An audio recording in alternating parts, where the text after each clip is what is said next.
Good morning बच्चों। आज online class का पहला टॉपिक मैं आपको पढ़ाने जा रही हूँ और चूँकि कोरोना की वजह से ये गाइडलाइन आई है और इसके पहले ऑफलाइन क्लासेस में VACPRT थ्योरी अपन पढ़ चुके हैं। और आज जो मैं बात कर रही हूँ वो है Bent rule and energetics of hybridization. बच्चों, ये टॉपिक आपके MSc प्रीवियस का जो फर्स्ट पेपर है इनऑर्गेनिक का, उसकी फर्स्ट यूनिट में भी है। और यहाँ पर अगर VACPRT हम फ्लैशबैक में जाएं या पीछे की तरफ हम देखें तो थ्योरी हमने जो पढ़ी है वो VACPRT में बेसिकली हाइब्रिडाइजेशन को हमने कंसेप्ट को समझा और कैसे किसी भी मॉलिक्यूल की ज्योमेट्री हम डिसाइड करते हैं, ये हम सब ने देखा। अब हम यहाँ पर बात कर रहे हैं कि हेनरी बैंड ने जो रूल दिया है वो क्या है।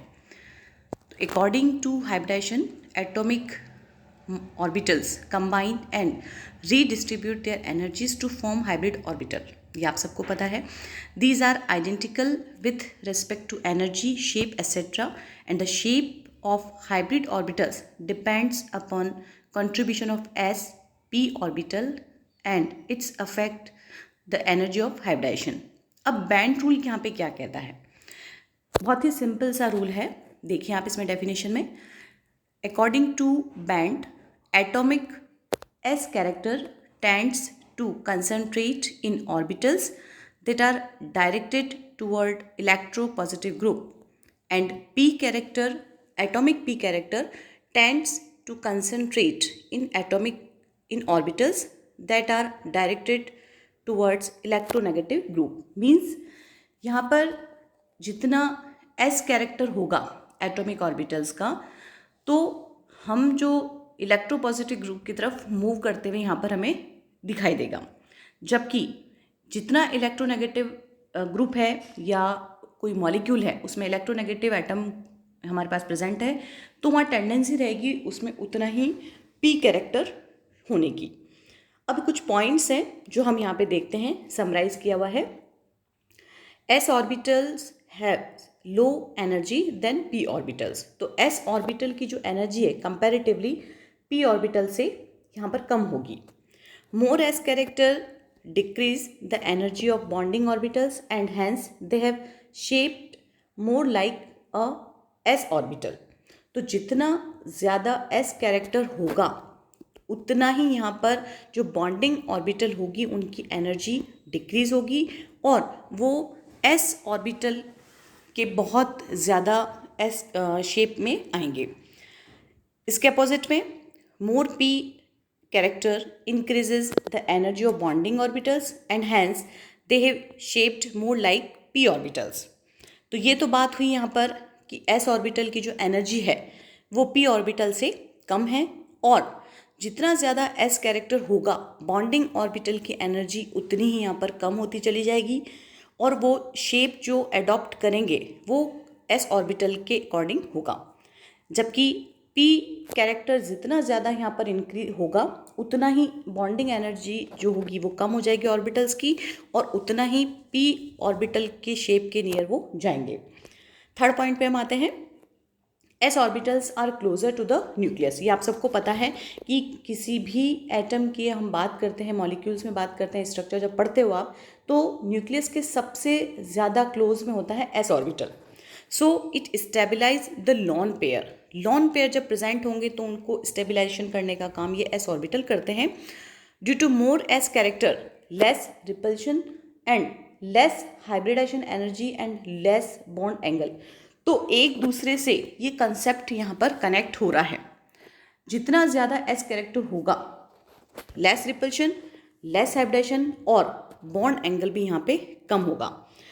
Vice versa it is true for more p character. Means जितना ज़्यादा हम कह रहे हैं p कैरेक्टर होगा, हाइब्रिडेशन एनर्जी उतनी ही यहाँ पर मैक्सिमम होगी और बॉन्ड एंगल भी यहाँ पर ज़्यादा होगा। फोर्थ पॉइंट की हम बात करते हैं, the most stable arrangement would be to utilize pure p orbitals for bonding and letting the lone pair into the pure s orbital. Next and the last, s orbitals are more penetrating and electron density is less available for bonding. ये आप सबको पता है कि बहुत ज़्यादा penetrating nature का रहता है एस ऑर्बिटल, और इसीलिए बॉन्डिंग के लिए यहाँ पर इलेक्ट्रॉन डेंसिटी बहुत ही अवेलेबल कम रहेगी, और इसी वजह से हम कहते हैं more electronegative atoms would be able to withdraw more electron density from p orbitals than from s orbital। तो जितना इलेक्ट्रोनेगेटिव एटम प्रेजेंट होगा वो इलेक्ट्रॉन डेंसिटी को p ऑर्बिटल से s के कंपैरिजन निकालने में ज़्यादा इजी होगा। अब यहाँ पे हम समराइज कर सकते हैं इसको। We can also describe Bent rule as a more electronegative substituent. ध्यान से सुनना बच्चों, इसको समझना। More electronegative substituent prefer hybrid orbitals having less S character.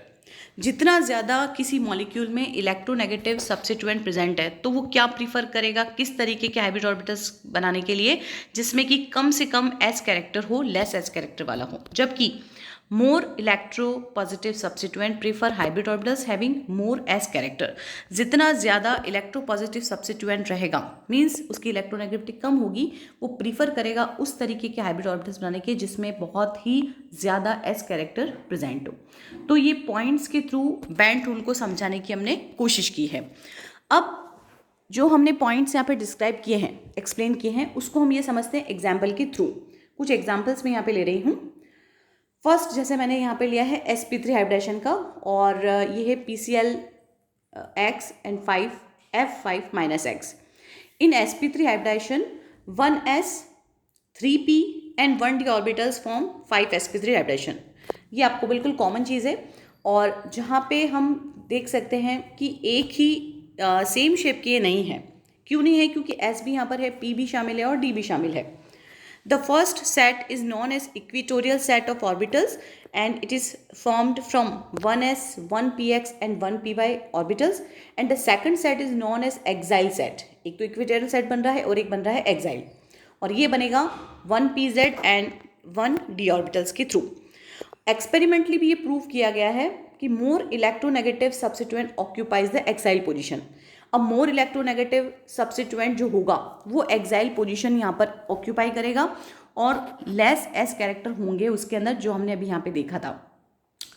अब यहाँ पे हम जैसे फ्लोरीन है और हमारे पास क्लोरीन है, तो जो फ्लोरीन है वो less electronegative substituent is equatorially situated, that is Cl। तो यहाँ पे ये बात हमने ध्यान रखनी है कि जब स्ट्रक्चर हम डिटर्मिनेशन करते हैं और इलेक्ट्रोनेगेटिव हम यहाँ पे कंसिडर कर रहे हैं एटम्स को जो जुड़े हुए हैं सेंट्रल मेटल एटम से, तो वहाँ हमने ध्यान रखना है कि उनकी इलेक्ट्रोनेगेटिविटी कंपैरेटिवली क्या है। अगर बहुत ज़्यादा इलेक्ट्रोनेगेटिविटी वाला है एक एटम तो वो एक्साइल पोजीशन ऑक्यूपाई करेगा, और लेस इलेक्ट्रोनेगेटिव है वो इक्वेटोरियल पोजीशन ऑक्यूपाई करेगा। दूसरा एग्जाम्पल हम देखते हैं यहाँ पर, less bond angle in CH2F2। अब CH2F2 में भी हम यहाँ पे देख सकते हैं कि sp3 हाइब्रिडेशन जब होगा तो CH4 की जैसे हम कह रहे हैं, है ना, 109.5 degree, but in the case of CH2F2 bond in between fluorine carbon fluorine, ये जो बॉन्ड एंगल है इज लेस। क्यों है? बैंड रूल के बेसिस पे हम इसको एक्सप्लेन कर सकते हैं। अब यहाँ पे हमें क्लियर दिख रहा है fluorine is more electronegative than hydrogen, बिल्कुल क्लियर है। सो फ्लोरीन कार्बन एंड फ्लोरीन, इस बॉन्ड के अंदर हम कह सकते हैं कि एस कैरेक्टर जो है वो 25% लेस होगा, और इसी वजह से less S character bond angle की वजह से हम यहाँ पे कह सकते हैं कि जो बॉन्ड एंगल है वो भी यहाँ पर कम होगा। तो ये कुछ हमने यहाँ पे एग्जाम्पल लिए हैं, ये देखो आप यहाँ पर देख भी सकते हैं इसको बिल्कुल डायग्राम के थ्रू। कार्बन सेंट्रली, और फिर दो यहाँ पर हम कह सकते हैं कि फ्लोरीन जैसे लगा है एक CH3F के अंदर, और चूँकि फ्लोरीन मोर इलेक्ट्रोनेगेटिव एटम है तो इसमें एस कैरेक्टर भी कम यहाँ पे होगा। An informal justification of bands rule relies on s orbital being lower in energy than p orbitals, and the bonds between elements of different electronegativities will be polar, and the electron density in such bonds will be shifted towards the more electronegative element। तो यहाँ पर एक polarity की भी हमने बात करी है, और अब हम यहाँ पे एग्जाम्पल जो देते हैं अलग अलग, जैसे कि हमने मेथेन को भी कंसिडर कर सकते हैं, इथाइलिन को कंसिडर कर सकते हैं। बहुत सारे एग्जाम्पल्स हैं जहाँ कंसेप्ट हमको लगाना होता है, क्योंकि Bent's rule can be use to explain trends in both molecular structure and reactivity after determining how the hybridization of the central atom should affect a particular property.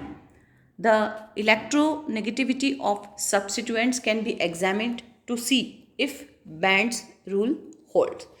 तो मेनली बैंड रूल कहाँ काम कर रहा है, हम bond angle जैसे ही very करते हैं तो एग्जाम में बच्चों एक्सप्लेन वाई वाले क्वेश्चंस भी आ सकते हैं.